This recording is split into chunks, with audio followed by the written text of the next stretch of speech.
জুমার দিন যখন আজান হয় ব্যবসা বাণিজ্য বন্ধ করো, আল্লাহর জিকিরে দৌড়াবো। আল্লাহর জিকিরে আপনার একটা মাসালা না জেনে ভুল করেন, জুমার দিন আজানের পর দোকান খোলা রাখেন, খেত খামারে থাকেন, এটা হানাফি ফিকহের মতে মাকরুহ তাহরিমা কারিবুল হারাম, বাইয়ে বাতিল না বাইয়ে ফাসিদ। জুমার দিন আজান, জুমার আজানের সাথে সাথে কেনা বেচা বাজার ব্যবসা বাণিজ্য কি করতে হবে? এটা পালন করেন আপনারা? জি না, করে না, করে না। কোথায় করে? ইমাম সাহেব যখন খুতবা শেষ করে জামাতে দাঁড়ায় তখন দেখা যায় মুসল্লি কুর্তার ভিতরে হাত ঢুকাইতে ঢুকাইতে মসজিদে ঢোকায়। মাঝে মাঝে ভুলে দেখা যায় কুর্তার আর সালোয়ারের ভিতরে হাত ঢুকাইতেছে। এটা জায়েজ না না জায়েজ? আল্লাহর স্পষ্ট নির্দেশ, ওয়াদারুল বাই'আ, কেনা বেচা কি করো? তাহলে আপনি দেখেন আপনার ব্যবসাটা হালাল, কিন্তু তরিকা ভুলের কারণে কি হচ্ছে? কথা বলেন, এটা করবেন?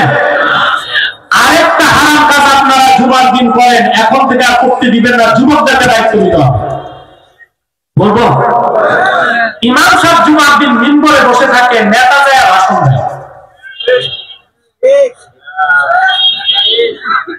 ইমাম সাহেবরা বলেন না এটা শরীয়তে জায়েজ নেই। হানাফি মাযহাবের সমস্ত ফুকাহা একমত, ওয়াইদা সাইদাল ইমাম আলাল মিম্বার লা সালাতা ওয়ালা কালামা ওয়ালা সালামা ওয়ালা রাদ্দাস সালাম। জুমার দিন খতিব মিম্বরে বসে যাওয়ার পরে নামাজ চলবে না, জিকির চলবে না, সালাম চলবে না, সালাম দিলে জবাব দেওয়া হবে। সেখানে কোথাকার পাতি নেতা সাথী নেতা ইমামরে বসায় জুমার দিন বক্তব্য দেয়, এটা জায়েজ না জায়েজ? দিবেন এটা করতে? আপনি বলবেন নেতাজি যদি আপনার বক্তব্য রাখার শখ থাকে জুমার নামাজের পর আপনি বক্তব্য দিবেন। ওই বেটা দেখবে আর মুসল্লি নাই, ইমাম মুয়াজ্জিন আর খাদেম বসে আছে, তো দরকারটা কি জুমার দিনে সে দিবেন জামাতে মুসল্লি বসায় বক্তব্য দেবা? কথা বলেন, এই কাজগুলো করবেন না বাধা দিবেন? বিনয়ের সাথে ভদ্রতার সাথে বলবেন যে না, ইমাম মিম্বরে বসার পরে অন্য কোন লেকচার বা আলোচনা চলবে, শুধু খুতবা। শুধু কি খুতবার পরে কি সালাত, ঠিক কি না? এটা বলবেন কেমনে? নেতার পক্ষে তো কিছু ফাঁসে ফাঁসে দাঁড়ায় যাবে। আমার মনে হয় যুবকরা যদি ঐক্যবদ্ধ থাকেন এই বেদাতকে মসজিদগুলো থেকে মুক্ত করা যাবে ইনশাআল্লাহ। পারবেন না? পারবেন? আল্লাহ কি বলেছেন? জুমার দিন তোমরা আযান হলে আল্লাহ জিকিরে যাও।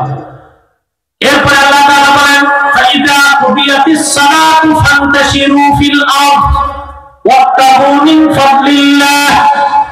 আর যখন জুমার নামাজ হয়ে যায় তোমরা বসে থেকো না, জমিনে ছড়ায় পড়ো।